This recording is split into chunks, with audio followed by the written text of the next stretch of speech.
Welcome to the How to Drop Your Friends podcast, the podcast where you call in and then we call you back and answer your question.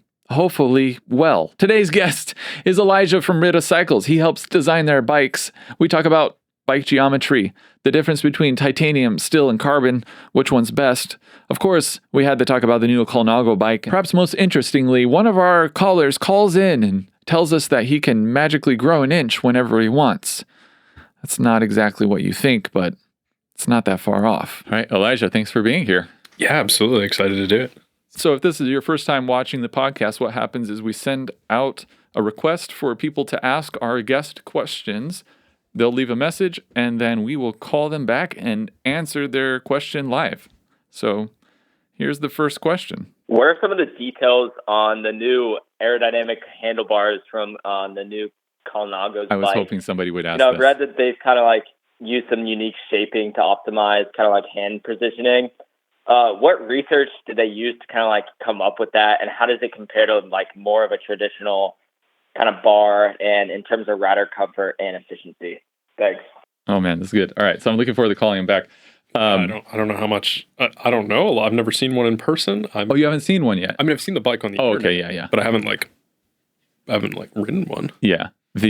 How would you describe the handlebars? They split out. It's a Y shape. Yeah. Hence the name Y1. Y1RS. Oh, there we go. I think.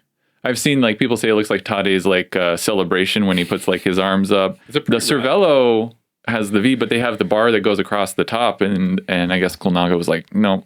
It's a pretty radical shape. Yeah. Let's give him a call back, and we'll talk about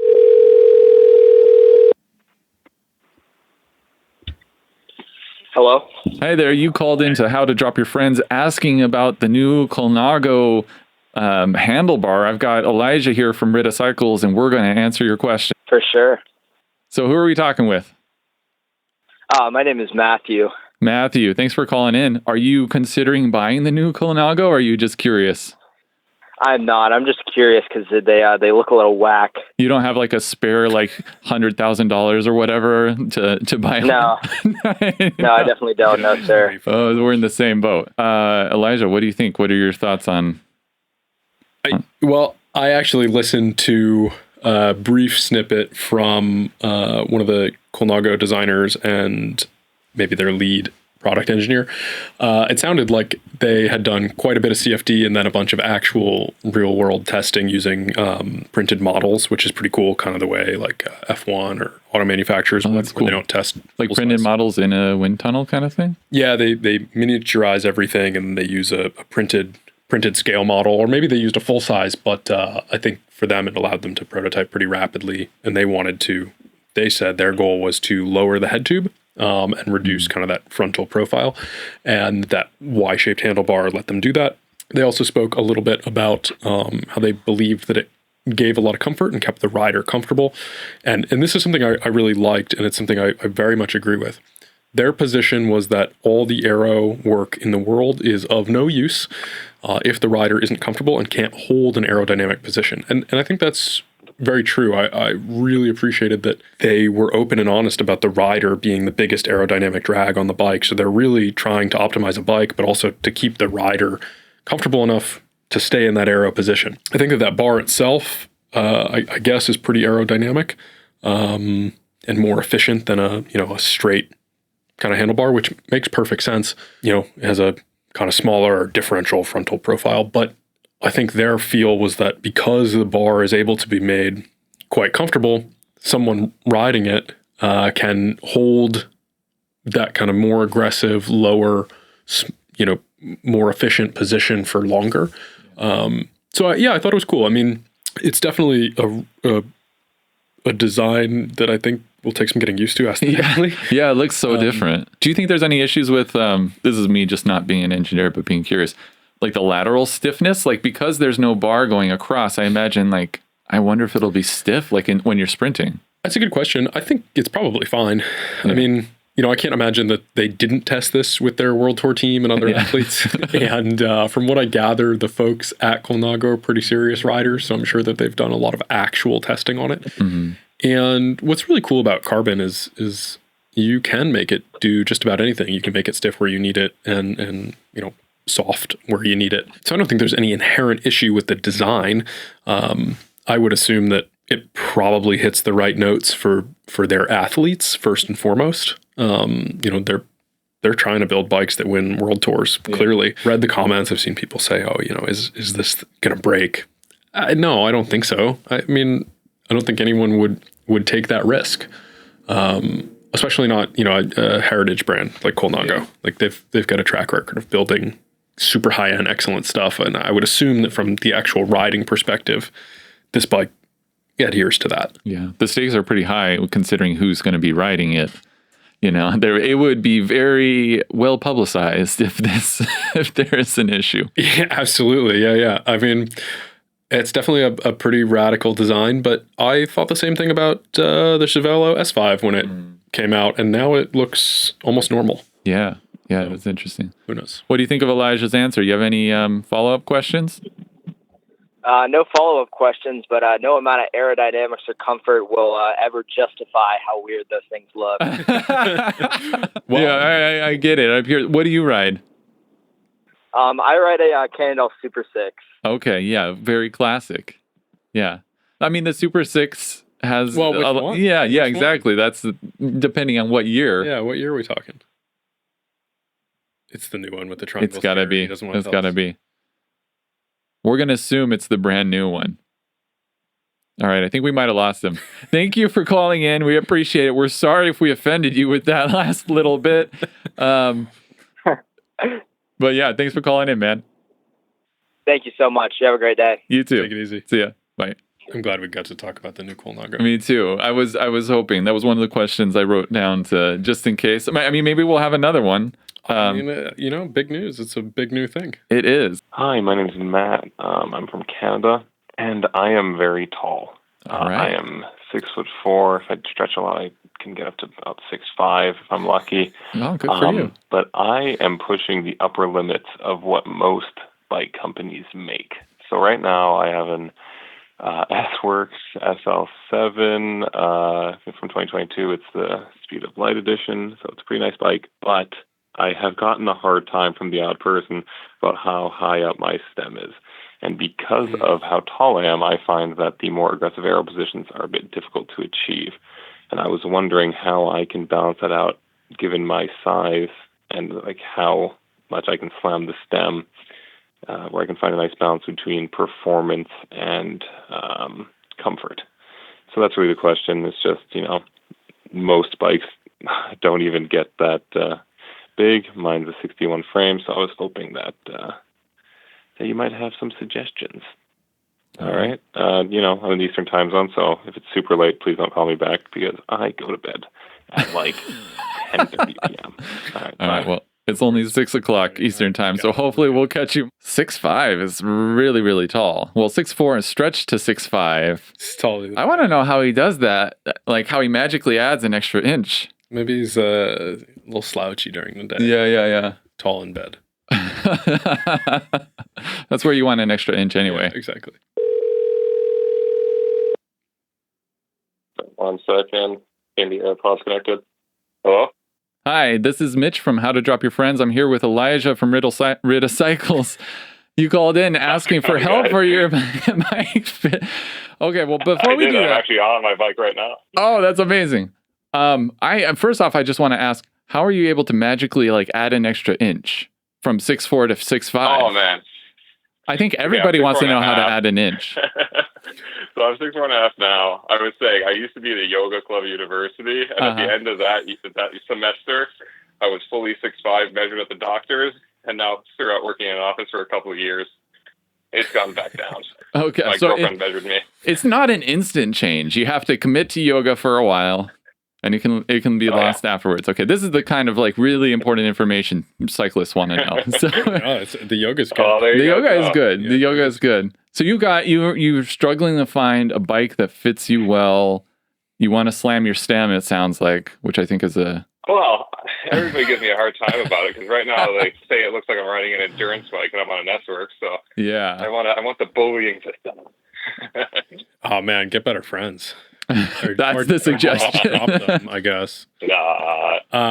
No, listen, they're nice. They just give me a hard time. But I was kind of trying to find the balance between something that is, optimal for me performance-wise and something that doesn't murder my back, because that's the issue being this tall with bikes like that. Totally. Yeah, I mean, it sounds like you might, just given your proportions, want a larger frame. And I don't think that's uncommon on the tallest end of the spectrum. I think that the largest bikes from most brands are smaller than they were 10 years ago, 15 years ago. Most bikes that are labeled as 61 are actually only like a 595 or a 60 centimeter top tube rather than a 61 centimeter top tube. Interesting. And, I think people's proportions on the tallest and smallest end of the spectrum are also more widely varied. So it can be really difficult to create production bikes that are a great fit at the very tall and very small end. The reality is if you can't go lower, you can't go lower. That's it. It sounds like you... I also can't go higher. I got a 61 size frame right now. That's the biggest one that like a brand like Specialized makes. So that's kind of where I'm stuck in an interesting spot.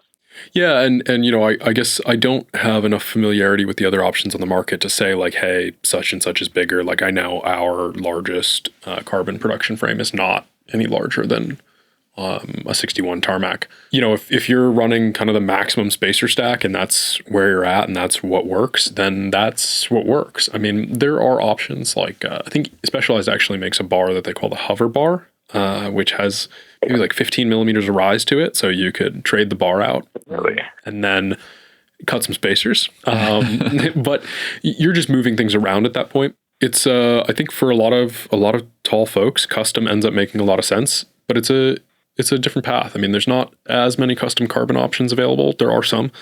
And there's also a lot of custom metal options. It depends what matters to you in a bike and if you want to do it. But ultimately, if you have a setup that's pretty comfortable as it is, you're running a lot of spacers. And, look, I mean, everyone making carbon bikes with carbon forks and carbon steerers, the general rule is you want 40 millimeters of spacer stack or less is what's considered safe. If you're in that 40 millimeter or less range, nothing wrong with that. I mean, that's kind of why spacers exist, to make production bikes adjustable and to work for the widest possible range of people. I told Mitch this earlier, but I actually prefer the way a bike looks with at least 5 or 10 millimeters of spacers under the stem. Yeah, I know it's not cool to have a ton of spacers, but hey, look, you can just ask them how the weather is down there or something else like that and go on with your ride. So, everyone's always behind me anyway, so. There you go. they can't even see. Yeah. Yeah, I mean, the other option, I guess, is to do whatever the reverse of yoga is. And if you can, lose an inch or two, you're going to get worse posture at work. Have you ever thought about getting a custom bike? I have looked at that in the past. I think there's we have some local titanium options that seem a bit alluring. But I think I was always looking for a bike that would give me... I didn't want the bike to be the variable. I always wanted it to come down to myself. So I wanted an overall bike for climbing, sprinting, things like that. That's why I got to the SL7 tarmac. So looking at the factor offshore, things like that. This is before, obviously, Mitch was sponsored by the Ritte, of course. Yeah, how dare you consider other brands? But I think with the custom, I'm really just thinking about, is it something that I can do physiologically, or is it really going to come down to the bike at the end of the day? So that's kind of where... I mean, I think, look, if you're riding a stock model bike and it works and the only complaint is hey, I would love to have fewer spacers, your options are kind of get back on that stretching and do as much foam rolling as you can to give yourself a little more flexibility. Basically anything in your IT band or quads, hamstrings, that kind of thing. And then also you can even foam roll your lats, which gives you a little more reach. I notice a difference when I do that. If you can get a little extra reach, you can go a little lower. You can also do things like swap the bar out for a narrower handlebar, which is going to give you a little bit more reach. You can replace that with either a longer stem or, in your case, probably pulling a spacer. And that would keep your kind of effective height the same, but go down. And, we're talking you might be able to pull 5 millimeters by doing that, which is not a ton, but it's something. There's just a limit to what we can do. I mean, I know for myself, my wingspan isn't crazy long and I'm not super tall. So if I can't run a 12 centimeter saddle to bar drop, even though it looks sick. It just doesn't. I can only do that for 30 minutes. So, there's small things you can do, but if the only complaint is you got a few spacers, I'd stick with it. Your other options are really expensive because they're custom. Yeah, even the new handlebar. I was looking at the SL8 handlebar. That's the only real difference between the bikes, anyways. Let's be honest. Yeah. So I was looking at that. So if I were to upgrade that last piece, get a bit narrower, that could be something to look into. I always try to test something out and see how that works out. Yeah, definitely. I mean, I think the narrow handlebar thing is a really easy way to modify the fit, and it's also pretty easy to try if you have a 2-piece setup right now. What's your current handlebar with? 420 millimeters. Oh, yeah. Yeah, try a 40. I mean, to be honest, we sell more 38s than anything else, which, I wouldn't have expected 3 years ago, but a lot of pretty large riders are choosing those narrow bars. Maybe that's what they're doing that I don't know about to get into that aero position. I think it makes a difference. I've noticed. Yeah. I rode with EJ Trains Bikes. I don't know if you know of him. We're about the same height, but he's a lot wider than I am. He was getting really annoyed because I was doing about 50 watts less than him for the same, on the same flat, going the same speed, and there's only a few pounds difference between the two of us. And just being narrower, I think makes a huge difference, and probably even more than getting low. But I'm not an aerodynamicist. I'm just a YouTuber. Yeah. Locally, we have the Formula One track here that you can ride on. So that's kind of where cool. I'm so jealous. I felt the limits of my power usually. Wait, okay. So that would be the place to do it. We're going to divert this conversation over to that. What is the surface of the track like? Oh, it's really nice. So the funny thing is that because it's open all throughout winter for car traffic, it gets kind of dicey, and they close it before the Formula One every year for about a month. Yeah. They resurface it all, but the first few weeks after, oh my Lord. It's amazing. Goodness. You stick right to it. You can corner like crazy, and you get some really good speed on there. And which track is this? This is in Montreal. It's the Is there a lot of elevation change over the track? I don't know why I asked which track. Oh God, no. My Formula One knowledge is watching a few episodes of Drive to Survive, and I'm like, yeah, this is amazing. And then that's about. So no, okay, because I've heard some. It's about 13 meters total. Oh, okay. Over 4.5K, 4.8K, 4.2, something like that. Wow. So yeah, really, really flat. That's so cool. Oh, yeah, all right. Well, now I'm really jealous, and I'm glad your bike doesn't fit. Because you get I'm just kidding. Well, hopefully hey, you should try it out, man. It's great. Yeah, it's like Wednesday nights in the summer, they shut it down. They shut it down for traffic, only bikes are allowed. Yeah, that's really cool. People there. That is really, really cool. Yeah. One of my sponsors is Sun God, and they also sponsor McLaren and Williams. And I've been trying to get something in there just to ride on a track. So you've got me green with jealousy. Hopefully we're able to give you some ideas though. Do you have any other questions for Elijah while we have you on the phone? I think just in general, when you look at the orders that you get, I was always curious about that because in my head, I get jealous for all the guys who are small because it feels like the market is flooded with all stuff for them. What are the actual orders that you're seeing? Do you think it's what's the most common frame size? Is it a 56, a 54, or a 58? 55 and 56 would be the most common sizes that we sell. So that's a medium and large in our nomenclature. Small which is a 54-ish, would kind of be the follow-up to that. It's just there are fewer folks that are lucky enough to be that tall. So we don't sell them as many bikes. But I would say I'm kind of surprised at how many, you'd be on one of our bikes, it'd be a 2XL. I'm always surprised at how many we sell, and I think part of it is just there aren't that many options. A lot of brands have eschewed bikes at all on the very large end of the spectrum, and then on custom, we see a skew towards taller riders for sure. Makes sense. Yeah. Okay. Well, listen, I'm doing the Rift in Iceland in the summer, so I'm thinking about upgrading my bike before that. So I'll give it a look. I'll give the custom a look, see what the damage is. Awesome. Let me know what you decide on. Thanks for calling in. All right. Awesome. Thank you. Have a good one, guys. See ya. Bye. That's very cool to ride that F1 track. Man, I am so jealous. That seems so cool. I forgot which track it is. Maybe it's Spa, but there's a ton of elevation change, and I watched the thing where like Valtteri Bottas was like doing the ride around before. Yeah. And the elevation change, like on some of the turns, it looks flat. It's kind of like what we were talking about earlier. Like it looks flat on camera, and then in person, it's just crazy when you're riding a bike. You've been up to Sea Otter. Yeah. Oh, Sea Otter. Laguna Seca has a ton of elevation. Totally. That's steep. A good example. Yeah. Yeah, there's that really epic MotoGP pass. I signed up for the road race accidentally, trying to do the race around the track, but classic me not doing enough due diligence. Yeah. I ended up just getting destroyed in a road race out on a loop outside of the track. Yeah, it's steep. That track is super steep. It's really cool. What's your earliest memory on the bike? Oh man, I think probably when I was like maybe 3rd or 4th grade. There were some older kids in my neighborhood. They had BMX bikes, and you know, we had like kind of junky, like huffy department store bikes. And I remember thinking, oh, I really want one of those cool BMX bikes. Watch the X Games. And 4th grade, I had saved up all my money, and I bought a Haro Nyquist X2 maybe. Really, really wanted this like pearl white one, and I bought it from a local bike shop. I think it was like $300.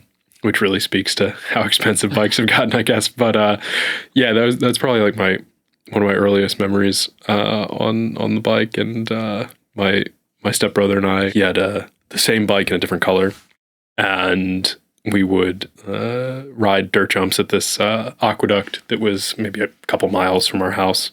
Yeah, that's kind of how I got into bikes when I was 4th, 5th grade. That's fun. How big were the jumps? Probably smaller than I thought they were. That's how it always is. You look back at like a video from then, it's like a curb. 6-foot gaps were kind of like the bigger stuff. So the jumps would have been like 3-ish feet high. And some of these guys, they were like in high school. So they were riding bigger stuff, and they would tow each other in on like 70cc dirt bikes and stuff. No way. Little dirt bikes. But we didn't have dirt bikes. So we rode the small stuff. Like dirt was your entry into the world of cycling, it sounds like. Yeah.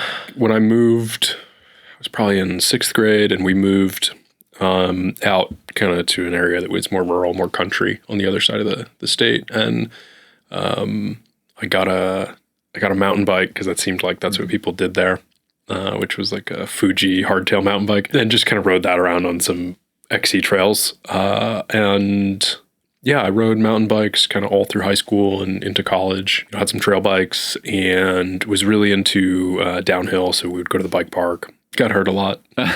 I still haven't done any lift access bike parts. I'm doing this little series like Road Cyclist Tries Mountain Biking, and I went to Sky Park a couple weeks ago, and that was my first bike park. So fun. I was like, oh man, this is what mountain biking is. Because my only other mountain biking was in high school. My family had moved to Utah, and once a year we would go to Moab. But it's not like we weren't mountain bikers. Once a year we just went to Moab because that was the thing to do. We didn't ride our bikes consistently. And the mountain bikes we had were Specialized Hard Rock, like chromoly steel, basically a gravel bike. So now I'm borrowing this like XC bike from BMC, and the people I ride with, they're like, oh, I'm sorry, you're on an XC bike with only like 100 mil like travel. And I'm like, this is amazing. I feel like I'm on a cloud. Yeah. I mean, any modern mountain bike is so superior to what existed even 10 years ago. Like I stopped riding mountain bikes for, I don't know, 7 or 8 years. And I got a 130 travel trail bike, maybe this is probably 4 or 5 years ago. And it's almost disorienting in a way because, you think of I thought of a 130 travel bike as not a super capable bike, but it is. It's faster in every situation than the 26-inch wheel downhill bikes that we were riding in 2010, 2011. This bike carries so much more speed. It's so much more stable, so much more compliant over roughs, anything. It's unreal. We would be riding and there'd be a feature, and I'm just going to I'm riding slow because I'm starting out and I need to drop over the feature. And I'm like, there's no way the bike is going to handle this. And it just rolls right over it. It's crazy. It's pretty unreal. I've got a friend that I grew up with and he just got into bikes during the pandemic, a familiar story. Mm-hmm. And he bought like an old mountain bike off of Craigslist or Marketplace or whatever. And very quickly he started upgrading, and then he got a gravel bike, and then he's gotten some other mountain bikes. And he was complaining to me about something. He's got this it's like a pretty big bike. It's like a 6-inch travel. I think he replaced it with something that's more appropriate for where he lives, but it was a lot of travel for the trails that he's on. And, he was kind of, he was complaining that, it doesn't pedal super great. And I'm like, the fact that you can pedal a 160 travel bike uphill, it's unreal. The bikes are so good. I recently rode a BMC 4-stroke LT. Mm-hmm. So I think that's just the longer travel version of your bike. Yeah. And it's incredibly fast. That bike is incredibly capable. It is an absolute rocket when you pedal it, but it's not slow by any means going downhill. I thought it was a really fun bike. I had a blast on it. I thought so too. But again, I haven't ridden anything for, yeah, you said how many, you were off for 7 years? Yeah. So I probably stopped riding mountain bikes in 2014. And I got one again in 2021-ish. Everything changed. I mean, we went from, there were some 27.5 bikes, and then I totally skipped that. So I went from 26 to 29. There were 29-inch bikes when I stopped riding mountain bikes, but they weren't good. And so they went from being to the norm, and the geometry changed entirely. The suspension is so much better than what we used to have. I mean, if you rode a full suspension XC bike in 2007 or 2008, they were bad. Objectively, they were terrible bikes. They were just the best we had at the time. And at the time, they seemed awesome. But now, I mean, a trail bike from 2010 even doesn't pedal well, doesn't climb well, doesn't have a lot of traction anywhere, doesn't roll over stuff well. Your body position on the bike is weird. It's short. Everything about it is less competent and less capable than even an entry-level mountain bike is in 2024. But the last time I rode was 2005. It was going from a horse and buggy to a race car. Moab riding isn't easy either. It was pretty comical. I've tried to find footage because we had a mini DV cam and we bring it, and we watched a lot of Jackass, and so we're yeah, this is good. Basically it was us going off jumps and falling. But I'm kind of glad I haven't found the footage, because it would haunt me. And then the amount of hike biking we were doing, we were so underprepared, and it was just kind of embarrassing. I mean, if you ever go back and watch, any of the mountain bike videos of, from the early 2000s, it's kind of it's pretty incredible what people were able to do on those bikes, because the bikes weren't great. Yeah. They really weren't. I think it's distinctly different from road bikes, where nothing has changed that fundamentally. What makes a road bike handle well and confidently is largely the same as what it was, 35, 40 years ago. You've made updates for the way that the position and the components have changed and where weight's balanced and things like that. But someone who was fast in 1990 could be a fast descender now. There's nothing about the positioning on the bike that has really changed. You want all your weight and your balance in the same spots. But on a mountain bike, you could have been awful in 2005, and now you could get on a new bike and just be markedly faster and more confident. I think for a lot of newer riders, it can be a huge learning curve. They're going faster than they think they are. Yeah, it's kind of it's and then it doesn't look as fast on camera. Now you work for Ritte, you design bikes. How did you go from these jumps, when you were a kid, mountain biking, to now, because Ritte doesn't have a mountain bike? It's, special order, secret menu. We'll make them, but it's definitely not it's not a big piece of our brand identity. We make drop bar bikes, and that's what Ritte does. And I think for us, it's sensible to focus on, kind of what our brand is and what we're best equipped to do. I don't think I ever really intended to work in cycling. I mean, I loved bikes as a kid. I worked in a shop, in middle school and early parts of high school. I wasn't a pro mechanic or anything. I just liked tinkering, and, I would help out. A lot of my friend group are people that I met through bikes. So, I've always found that connection. I got injured a few times on the mountain bike, and then eventually I bought a road bike because I just felt that that was going to be a good way to get out and get exercise and still enjoy cycling just differently. And it was, I loved it. Like immediately I loved it. It was really hard. What did you love about it? Because that's such a change. It's not though. Like if you like riding on two wheels, I think, I mean, that's a good point. You know, I could have fun on a BMX bike, just kind of cruising around town. I mean, I can have fun on a beach cruiser riding around town. Like I think just pedaling, you know, being outside are enjoyable. Regardless of the format. The things I liked about the road bike is you can go really fast.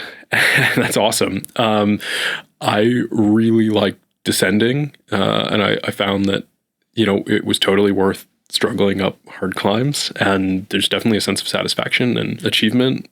You know, it's really humbling to ride a road bike and do something that you've done in a car and that seems easy, and then you get on your road bike. It sure isn't. Oh man, it's so true. I took my wife Val on a ride just around our neighborhood, and there's like a little loop I do, and there's a hill in this loop that seems like it's nothing, but it's a 10% grade. So in the car, you're nothing. And then as soon as you start riding up a double-digit grade on the bike, it's a whole new experience. Oh yeah, I mean, just keeping the bike moving forward with, you know, double-digit grades is difficult. And at least in LA, some of the climbs are, Yeah, there's, you know, no shortage of double-digit climbs. and they're long. So yeah, I immediately got on the road bike and kind of felt like this is incredibly difficult. But also I feel really good doing it. And, you know, I rode mostly by myself. I didn't have any kit. I would just go out and pedal around. I didn't have a GPS or anything like that. And I would just go pedal around for an hour and then an hour and 15 and then an hour and a half. And it was a lot of fun. Like I kind of just immediately loved it. This was in Western Massachusetts where I grew up, and the riding there is super nice, great roads, low traffic. We had a lot of dirt roads, and I really loved going from kind of the dirt road onto the pavement, back and forth. You were gravel riding before it was like really a thing. That was just, I mean, those were just the roads we had, you know, and those are the ones that I liked to drive on. Like if I was going to go for a drive, like those were always fun. You can get the car a little loose and slide around, and you can do the same on the bike. And so that was a blast. And I was riding my road bike on flat pedals.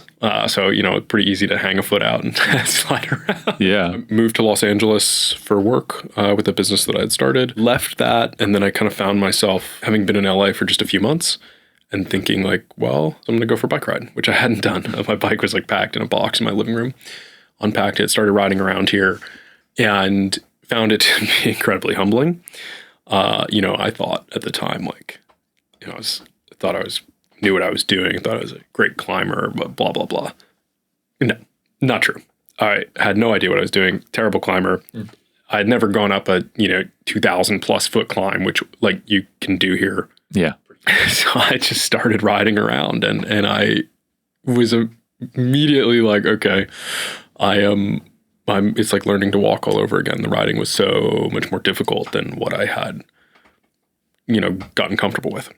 I happened to like ride past this empty storefront, and I saw that it was going to be a Rafa clubhouse. And I had actually bought my Rafa kit maybe a year and a half prior while visiting LA from their clubhouse on Abbot Kinney, which was temporary. At this point, I was unemployed and I didn't have any friends here, or maybe I had one or two friends. It's like, I'm going to apply and see if I could work, part-time. I'll make some friends. It'll be awesome. And they hired me, which was cool. I had never worked retail before, so that had challenges in and of itself, but I think for the most part, it was pretty fun. Met some great people who I still consider to be friends, and so it worked out exactly as I wanted. I started riding a lot more, and I became a much stronger cyclist, and I really fell in love with road riding, but never envisioned myself working in the cycling industry. Like, my background was apparel, and so I did some consulting work and stuff like that, which, if you've ever worked in retail, it doesn't really pay you enough to live. So it was like a minority of my income, but a majority of my time. Sounds like you too. But I loved that. And so through Rafa and some people I had met there, I kind of got linked up with the Ritte guys. And at first it started out as really just a much smaller piece of the team. But over the last few years, it's become my baby of sorts, I guess I would say. And the brand has changed and grown a lot. And if I do something, I want to be able to be proud of what I do and to feel like I'm doing something that is high value or to be good at it. And the owners of Ritte have really allowed me to do that. And they're very invested in making sure that we do something that is unique and kind of really quality focused. Managed to link up with some incredibly talented people. And I think I've had some of the best mentoring I could ask for from the likes of people like Tom Kellogg, Josh Ogle, and, you know, the owners of Ritte. I would say I've learned a lot from both of them, you know, whether it's general business or even kind of management skills type stuff. And yeah, so that's, it wasn't intentional, but I'm really happy to kind of be where I am. It's funny because hearing your story, I would have assumed, I should probably say, like, full disclosure, I ride a Ritte. I've worked with Elijah for like a year now, but like every time we talk, the conversation starts to like automatically become more and more nerdy over time. Yeah. We start to talk about bike geometry. We start to talk about carbon layup. We start to talk about all these things that I had assumed like you've just been doing that since you were like a baby or something. Apparently Remy too. He thinks I'm really good at pets. No, I mean, I think realistically, like my skill set is learning and problem solving. I never really approach anything as if I already know the answer, and I never approach it as an expert. I think that can be like really dangerous. You box yourself into knowing everything, and then you can't learn anything. You can't change. You can't adapt. So tried to always surround myself with people that have the answers and I can kind of learn from them. I think it's really important to be open to learning that stuff. Nothing is impossible to learn. I mean, I'm not gonna walk into a surgical operating room anytime soon, but I think, you know, if your goal was to become a surgeon, if you're willing to commit the time and the hard work, you can do that. And I use that example because my partner is doing that. And look, people do that. And you're watching it happen like live in real time. Yeah, but you know, everything that is being done at some point was impossible. People have learned how to do it or taught themselves or you know, whatever. You know, something like carbon layup. I'm not a layup engineer. There's a lot I can learn. There are a lot of questions I can ask that maybe help in the process. You know, we obviously hire someone who does have that as their core skill set, but it doesn't mean that person has all the answers either. And you'll see that, I think, if you talk to anyone who does that for work, anytime they have a new product, there's a baseline. They start somewhere, but they're always going to have to challenge their assumptions. Mm-hmm. They're doing many, many revisions. You're never going to solve every problem. Yeah. Any new thing you do is always going to have problems. So as long as you're open to that, you're willing to work through that kind of stuff, you know, you can do a lot. For me, like, I really like technical stuff. It's the kind of thing that for whatever reason, just in my head makes sense. Might not remember everyone's name that I ever talked to, you know, but like I can look at a chart and remember something that I looked at, you know, 3 years ago. Wow. Which is not always valuable, but that's like, for me, that's where I excel. When looking at things like materials, any sort of sciences, I just really enjoy it. It's really fun. For somebody that's maybe they've had their first bike or their second or third, they're like you, they like the details, but they don't know anything about bike geometry. They just know maybe a bike that they like to ride, and they're thinking about their next bike. What advice would you give that person for starting to learn about something like bike geometry or selecting a bike? I think the mountain bike community has done a way better job at educating riders about geometry. On the drop bar end, there's this real like veil of secrecy around geometry, and people act like there's some secret, and they're just like, there isn't. So if you look at a geometry chart, it's going to have a lot of information on it. It's going to have stack, reach, top tube, chainstay, bottom bracket drop, head angle, fork rake, the corresponding trail from the head angle and fork rake combination. There's a million things to look at. So if you have isolated like, hey, I've ridden these 3 bikes and this one is the one I like, take a look at the GeoChart. You can use tools like Geometry Geeks, which is just a free website where you can compare all the geometries.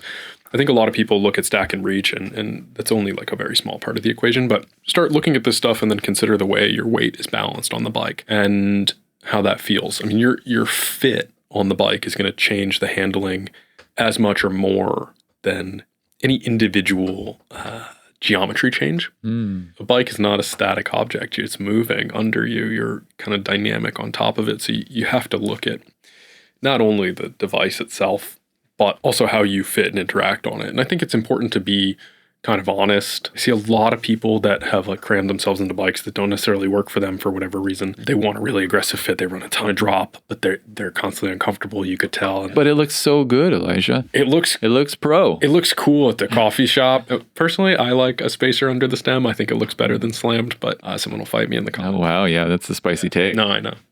Yeah, it's terrible. Basically, start looking at the geometry charts. And if you don't understand what something is, like if you don't understand trail, which is one of the most misunderstood characteristics, you can read about it. You can get a really good explanation.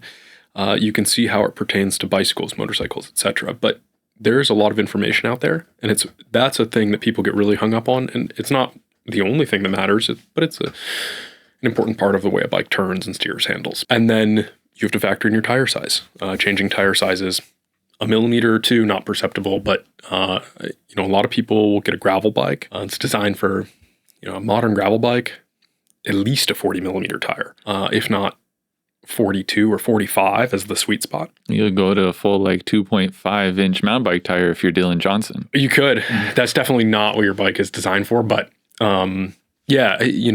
whoever's done the geometry has designed their gravel bike, say it's for, consider it a modern gravel bike. A 45 millimeter tire is where the handling is designed to be, quote unquote, right. There's no right or wrong. Everyone has a preference. But if you put a 28 mil tire on that bike, your trail figure changes quite a bit.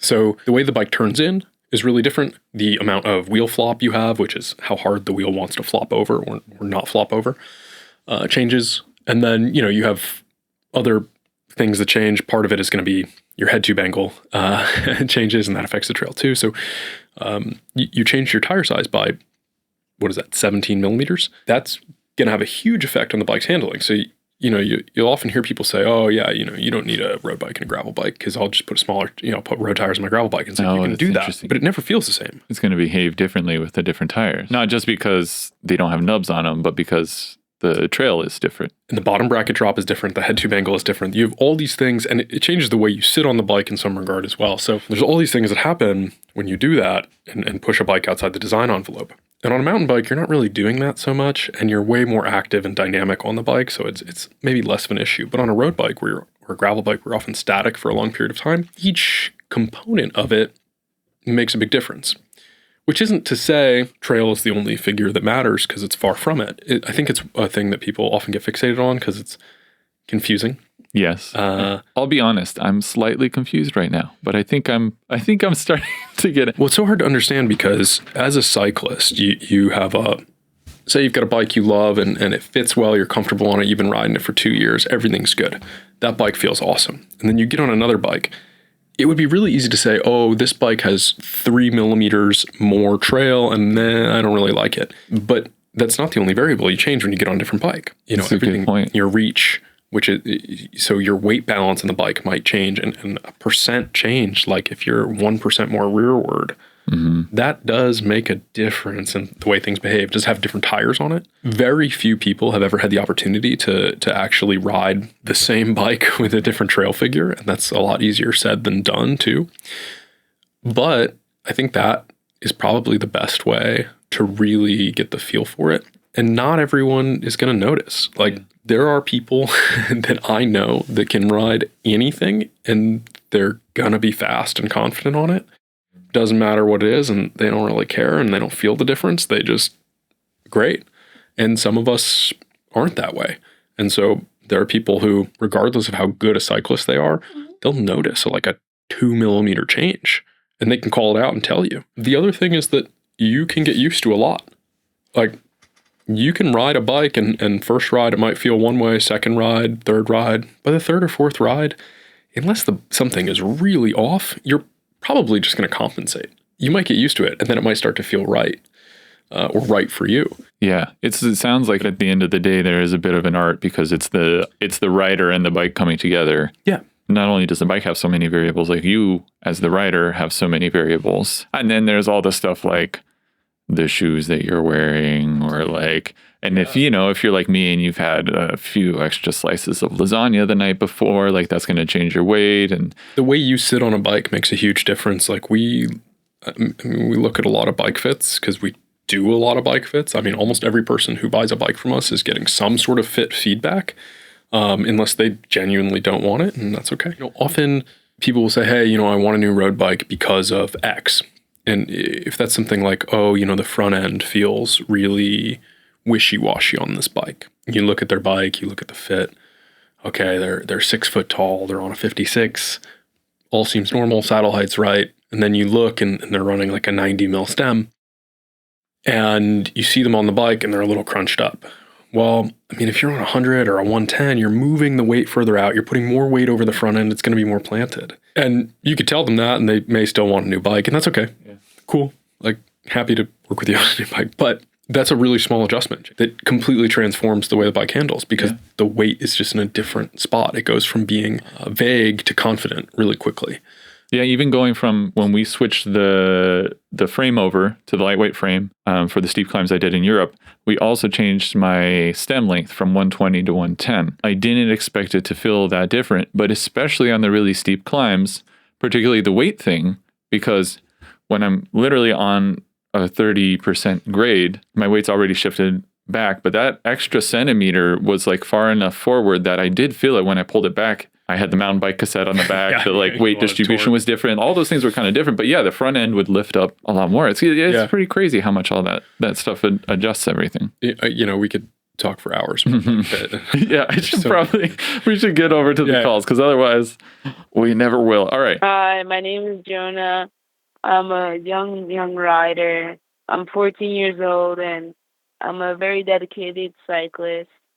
I'm trying to look for some used road bikes, or some road bike with electronic shifting, like Shimano 105 Di2, for like around under 3,000. I know about like Bicycle, but are there any other places where I would buy a bike with electric shifting around that price range? Thank you. All right, Jonah, he wants to find a used bike with electronic shifting for $3,000. I think he can do it. All right, let's see. Let's give him some advice. Hi, my name is... I pressed the wrong button. Hello.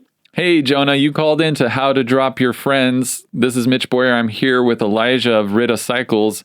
You wanted to see if you could get a used road bike with electronic shifting for around $3,000. Elijah thinks it is possible.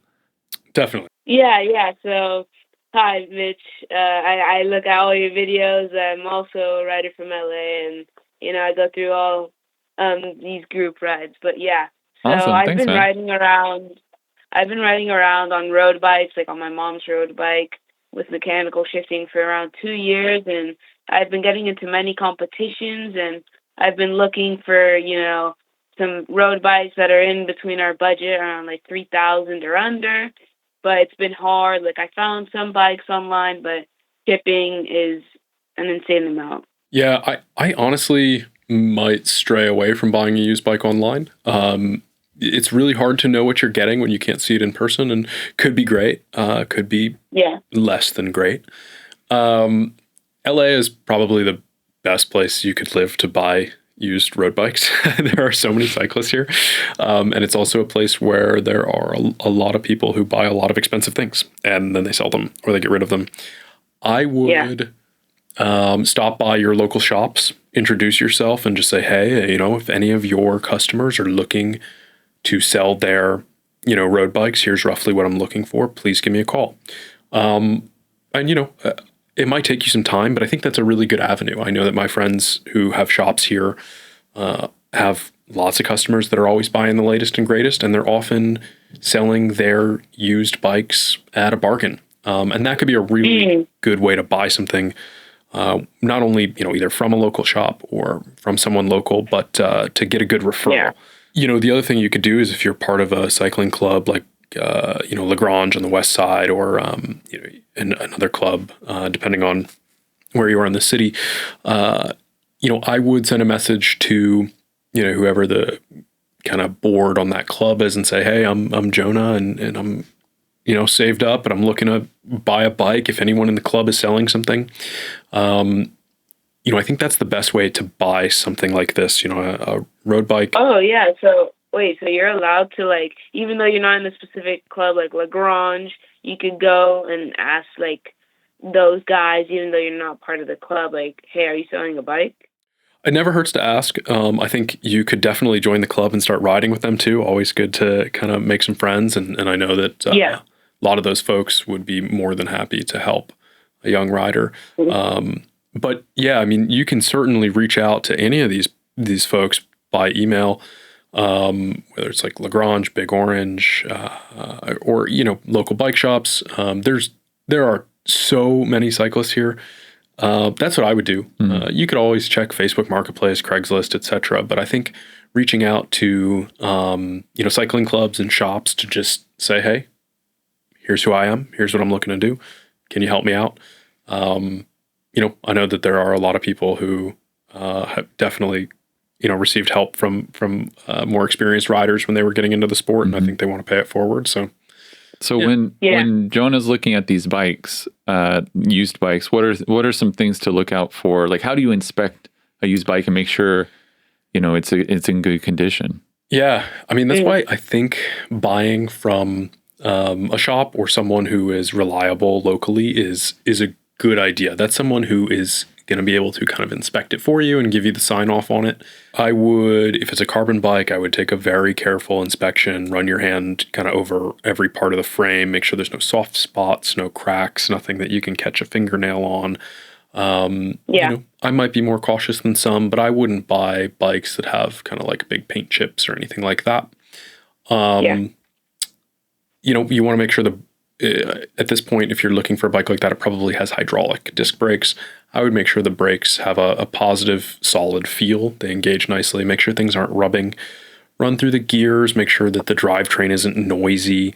If a bike is really dirty, personally, I wouldn't purchase it. That's someone who hasn't done a good job maintaining it. But yeah, you want to make sure there's no creaks or squeaks. Everything moves freely where it should, but it is tight where it should be. There are a lot of gotchas with bikes. They've gotten really complicated. That's why I like the ability to go through a shop or a club, because those are all people who are gonna probably want to help you out rather than profit. And so I think not only will you get a better deal, but you'll get a better bike. Jonah, what kind of bike? What's your dream bike? Like, what would you like to get? So like for now, I would like maybe like a Canyon and Endurace, because those are pretty cool. Or maybe like a Trek, Domani, or Madone, because I live like 1 minute away from Trek Beverly Hills, and like I'm friends with like many of the employees there, and I go with rides with them. So yeah, maybe like a Trek or a Canyon would be cool. Okay, cool. Yeah, go into the Trek store and ask them if they can keep you in mind if any of their customers are selling stuff. And I think that's a smart choice, to buy a bike that your local shop is familiar with, because it's going to be easy to have maintenance and work done on it. They'll be familiar with it. Yeah. And if anybody from Trek is for some reason listening to this podcast and you want to be a hero, let me know and I'll hook you up with Jonah. Yeah. Well, thanks for calling in, man. You got any other questions for us before we let you go? Not really. I mean, yeah, I think that's it. Thank you so much, Mitch. Yeah, of course. Good luck on your hunt. Thank you. All right. See you, Jonah. Bye. See ya. Oh, man.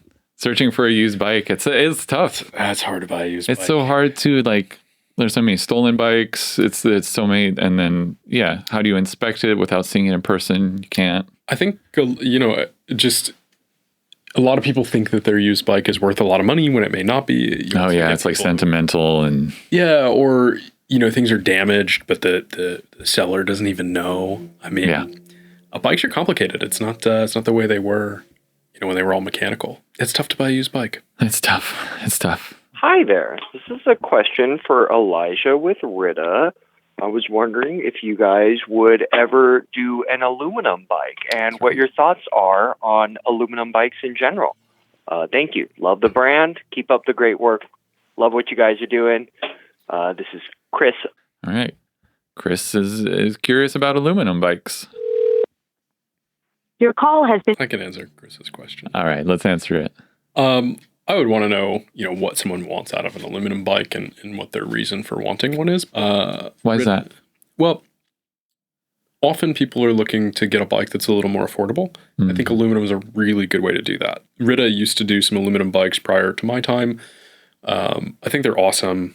They did some aluminum track bikes, aluminum cross bikes. I think in a lot of situations, aluminum is a great material. You can get a bike that's pretty light, definitely stiff, and pretty affordable to manufacture. Aluminum is going to be, out of all of the kind of available common materials for bicycles, it's going to be the most affordable to make. And that can be great. There are bikes out there like the Specialized Crux, where they have taken the geometry of their carbon gravel bike and made it just significantly more affordable. I think Trek does an Emonda ALR, which is, again, it takes all of the geometry and handling of their road bike and makes it more affordable. I think that's especially important in the current market where the group sets have gotten super expensive. Yeah, I like aluminum for the affordability aspect. It's not quite as durable as steel or titanium, and it's not as repairable as carbon. So it's more prone to impact damage, cracking, things like that. Just, it's more brittle. It's also very difficult to get an aluminum bike to ride as nicely as the other materials. It's just inherently stiffer. It has less kind of flex and small bump compliance. So often aluminum bikes can be really harsh. I don't think there's anything necessarily wrong with them. I currently own a handful of aluminum bikes that I really like. How many bikes do you own? I don't know. Undefined. In like one location or... McKinnell's CAD series has historically been like an excellent workhorse race bike, and it's aluminum. So, a lot of amateur racers love that bike because it's stiff, it's light, and it's not expensive enough to be precious about, which is really cool for us in the way we're making product right now. And we don't really have the bandwidth to do a fourth material. We already run 3 materials, and trying to do excellent work in those 3 materials, I think, is more than most brands are doing. Most brands are doing 1 or 2 materials. So they'll do carbon and aluminum, or carbon and a little bit of steel here and there. But we do full production in steel and carbon, and then we have a full range of custom tie. So for us to do aluminum, I think we would have to sacrifice something else. It just doesn't fit into our kind of our range at the moment, which is never to say never. I think it's an awesome material that has a lot of really, really good use cases. Yeah, maybe for the future. So why have you decided on the materials you have instead of aluminum? Where we're positioned in the market and what we're wanting to sell, we've chosen the materials that allow us to make the products we want to make. I think aluminum is often used in a way where you're trying to create the best price point product you can, and there's nothing wrong with that. It's just not something that we have the bandwidth to do right now. And I also don't think that we can truly compete in a kind of like a price war with some of these brands that are offering bikes at a price where, they're just able to buy components at these super low prices, and then they're basically selling the frames at like crazy low cost. Our bikes are pretty price competitive in the mid to high end, but really our focus is not like necessarily competing on price, but creating good value. And I think value goes beyond price. There's a lot more to a bike than just the out the door cost, because it's never the out the door cost. There's always additional things. So when you factor it all in, you kind of get value. The question relating to, what the pros and cons are of different frame materials, I think, carbon is the easiest one to look at, where weight is the easy benefit. Some of these carbon frames out there are super, super light. That's a big deal if you care about weight. The other thing that is really cool about carbon is the ability to shape it. With carbon fiber, Because it's laid up in a mold, you are not forced to shape it in any way other than the way you want to shape it. So if you want to make your handlebars Y-shaped, you can do that. If you want to remove the seat tube from your frame or put it in a totally crazy position, you can do that. If you want to get rid of the seat stays on a carbon frame, you can do that. Really? Yeah, there are a handful of TT bikes that don't have seat stays. Really? Oh, I didn't know. Yeah. And the seat stays don't do a ton in terms of structure. So if things are engineered correctly, you can shape a frame with just the chainstays. So a carbon bike has all those advantages in terms of weight, shaping. So you get things like aerodynamics. You have the ability to do internally routed cables in a pretty slick way. Those are kind of the packaging. The packaging and the weight are really what make carbon so slick.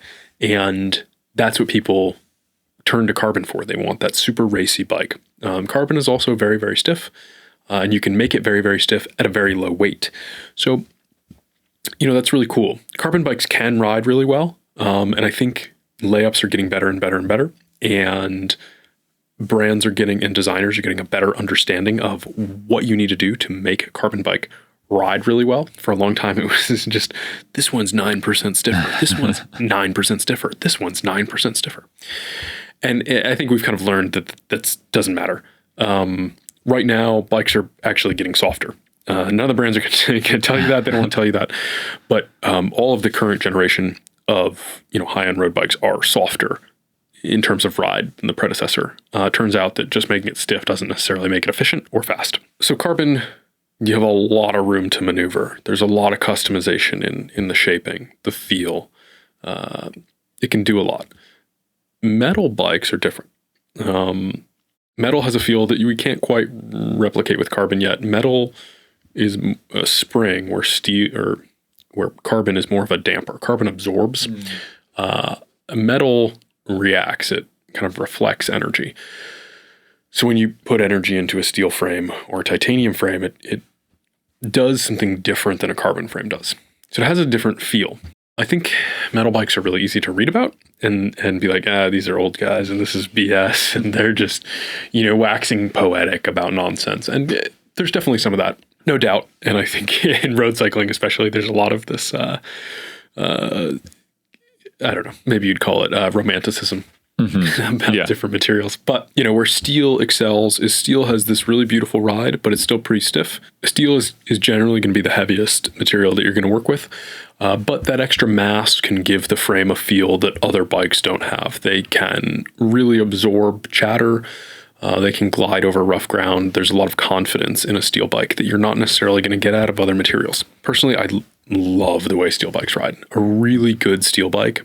And every time I see we're in a place where you have a bike, it's your steel bike, it feels like. That's what I ride the most. Although I've been riding my titanium bike because I just built it, so I haven't had a Thai road bike up until recently. But I would say this year my miles are split pretty evenly between steel, Thai, and carbon. Love the way steel rides. It's stiff. And here's the caveat.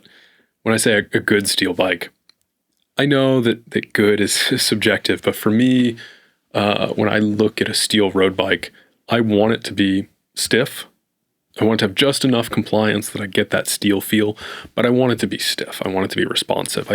I don't like bikes that are built to be soft. That doesn't work for me. I'm like 180 pounds, 175 pounds when I'm fit, probably more right now. So, there are bikes that are too soft and for me, like I'll twist them up and they don't feel good. They feel slow. A good steel bike is still going to be responsive. And I think a lot of people are surprised that a steel bike can be responsive because they've only ridden these kind of very budget oriented steel bikes that are really soft and kind of sloppy.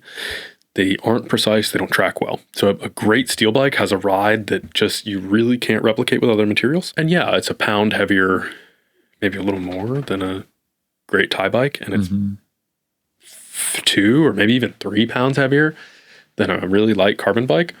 But at least for me, that trade-off is worth it in the way that the bike interacts with everything beneath me, the way that it corners, the way that it glides over rough pavement. So steel is kind of like my number one pick. What I like about a titanium bike, and I think what the major benefits of titanium are, it's super durable. because it doesn't corrode or rust in the same way that steel does. It's got a look and aesthetic that people love. I love it. I think it's really cool. It's really light, and it has a lot of spring to it. People are really surprised to hear that titanium is a really flexible and springy material. They don't think it is, but if you look at a titanium bike and a steel bike, to get the same amount of stiffness, your tube diameter on a titanium bike has to be substantially larger than a steel. Oh yeah. Really? Yeah. I would have thought it'd be the other way around. Gram for gram, steel is so much stiffer than titanium, which is why steel bikes often have very small diameter tubes. If you use too large diameter tube on a steel bike, it starts to get really harsh and it starts to feel kind of dead. Versus a titanium bike, you actually need a larger diameter tube than most brands are using to get the bike to be stiff enough without feeling dead. Your other option is to increase the wall thickness, but then you run into other ride quality issues. So a titanium bike has, in my opinion, the advantages are, it's a little lighter. It's got an aesthetic. It's got a ride feel that's different from steel. In my opinion, it's not as stiff, but it's got this really nice glide. If you were like, hey, I'm going to go ride 6 hours, all the geometry, all the fit's the same, all the components are the same, everything's well built for you, it's all custom.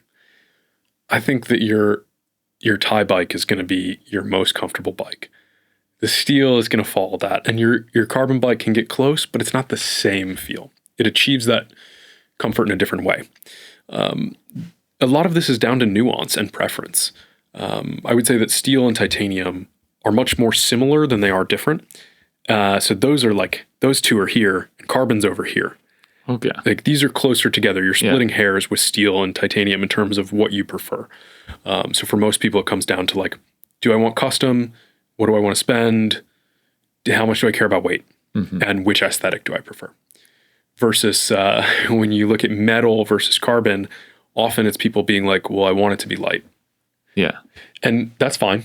That's what it's good at. It's great at it. And then there's all these kind of like tertiary things like repairability. Carbon's really repairable. Like people don't expect to hear that, but it's very rare that you could break a carbon frame in a way that it just can't be repaired. Might change the ride quality a little, but I've got carbon frames that have been repaired and I'm totally happy to ride them because they're great. And, it costs like $400 mm-hmm. versus like if you crumple up a steel frame, you might be able to get someone to replace the tubes, but then it has to be repainted. You're going to write it off unless it's really sentimental. So yeah, I think the materials serve slightly different purposes. Ultimately, like these are all great materials for bikes, and you can have a really great bike out of any of these materials. So it sounds like because of carbon's repairability, that makes sense for people like crit racers and stuff, where there's a higher likelihood that you're gonna, destroy your frame. Whereas like a steel bike might have a lower upfront cost if you're doing that kind of racing. If you had to get rid of your untold number of bikes and you could only have one bike, one material, what would it be? If I like just one you had for everything. Yeah. I would probably keep my Steel Phantom. That's the bike I've logged the most miles on. It's the one that I am maybe most attached to. Mm-hmm. But I ride a production Steel Phantom. It's not custom. It's, I took a bike out of the box on our first shipment and had it painted up. I've been riding it ever since. It's, that's what you would. That's my favorite. Not bike. The new Colnalgo? That's not your. I haven't tried it yet. Maybe it's awesome. What do you think of the what do you think of the rear end of the bike? Because there's a lot talking about the handlebars. Yeah. But I've seen like a lot of people are like, oh, the seat setback is like crazy. What's the name of the tube that goes, the seat tube? Seat tube. Well, there's not really a seat tube. Yeah. It's just a tube. Yeah. And it kind of like, it's like the back half of like an arrow shaped seat tube without the front. Do you remember when you were younger and you'd hear people say like really curmudgeonly things and you're like, I feel like I'm turning into that person. Here we go. Yeah. I just like bikes that look like bikes. Which I guess, if you look at what we make, I think that's probably pretty obvious. Yeah, that one is maybe not my my thing, but I understand why it exists, right? Like they said, okay, the UCI has relaxed a lot of the rules in terms of proportions and an aspect ratio of a bike and how things have to be shaped. So I think what they did was innovative in terms of saying, okay, like let's push the limit of what's acceptable to get the fastest possible bike. For me, as a rider, I don't care. I don't care. That doesn't matter to me at all. I mean, I'm not going to ride a slow bike per se, but the reality is like my fit and comfort on the bike is paramount. Mm-hmm. And it's also the most important part of the bike being fast. I'm never going to be like super aero. I have broad shoulders. I'm not a cyclist shape. So what that bike does speaks to someone other than myself. And that's cool. I mean, we build bikes that are fast for sure, but a lot of the speed comes from optimizing the rider position on the bike, which, I think is often just forgotten about because it's so easy to sell someone something that it just like says it's fast. And maybe we've chosen a more difficult path. And we certainly like market things in a way that is a little more difficult where we're very focused on ride quality rather than, being able to claim a wattage number. I will say that I think what Colnalgo did with their aero bike is really cool in that they are not necessarily like touting wattage numbers in the way that they're talking about what ultimately are like common sense designs. Their focus, from what I understand, was making the bike fast but also comfortable, which I love. I think that's awesome. From what I understand, the reason that they took the seat tube and moved it further rearward is to allow some vertical deflection of that top tube junction. So I think what they're looking at is the seat tube itself isn't necessarily flexing any more or less than on another bike. And I think that's good. When you look at these aero seat posts, when they are ovalized, they're not going to flex. They don't flex. I read all sorts of things from people claiming that they flex. It's like they don't. Straight up, it doesn't flex. It's too strong. Well, the shape is wrong. It doesn't flex in that direction. Like, there's a reason why a 27.2 round seat post is as comfortable as it is because it, when engineered and laid up correctly, can flex. There's a reason why there's like ergon split seat posts. If they flex. But when you do a D-shaped seat post, it doesn't flex. Not to the same degree. So when you get these aero seat posts, they can't flex to the same degree. So where do you derive the comfort? So what seemingly they have done is created an area on that top tube that has a little bit of deflection to create that comfort. I think that is really smart. I think it's a common sense decision where like just because it's an aero bike, it doesn't need to be brutal to ride. So I really like that. Aesthetically, it's not my thing, but I think in terms of design goal, it seems like they actually did something where their focus was the rider. And I love that. I think that's awesome. I mean, I'm curious to hear what people think about it once they've written it. I guess. I'm looking forward to it. Yeah. Well, let's jump into our final section. There's a little gavel there. You're the first guest to use the gavel. Oh, this wasn't a coaster. Well, it is a coaster, but you can use it as your little mallet. So this is a cycling court where you're going to make a decision for all of the cyclists in the world on one of the most divisive issues. Each week, it's one of several issues. We've already talked about bike materials. That was one of them. All right.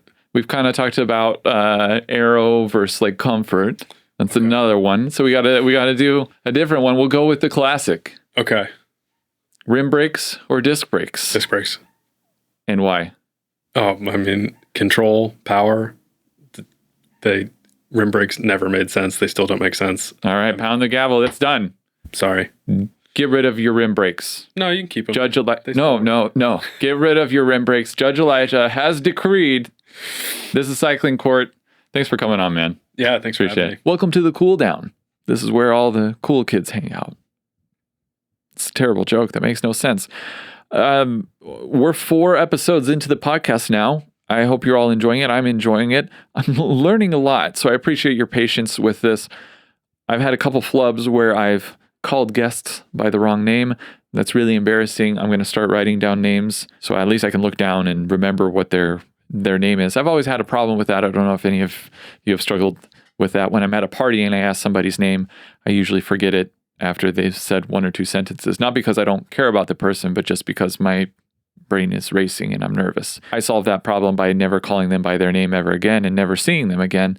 But on the podcast, I'm talking with a host and I need to say their name in order for the caller to know I'm addressing them. So it's been a bit of an issue. I am sorry to Matt this episode and Jonathan last episode, both of whom I addressed by the wrong names, but now I will never forget their names because of the deep shame and embarrassment that I feel. I've always tried to be pretty transparent with the fact that I'm learning as I'm going along with my whole creator career. This podcast thing is completely new. Being a host is very difficult. You have to think on your feet. It's very different from when I normally just talk into the camera and then I'm able to cut it up in the edit and make myself look incredibly intelligent. But now you all know the truth. I'm just a dum-dum. I like having like a expert guest here to really dive into their knowledge. So if there's anybody that you think would be really good on the podcast, let me know in the comments. But also if there's anybody that you know personally and you could connect me with them, that'd be really good too. I can't guarantee that I will have them on the podcast. It's hard. They have to be here in LA. And right now I don't have the budget to fly people out. But I think it's important to have myself and the guest in person because we're on calls with people. If the guests were to have a Zoom call and then we're calling somebody else on the phone, it's a lot of just like, there's latency, it's complicated. And I just like bringing people to my tiny apartment because it makes me clean up the house before they come over.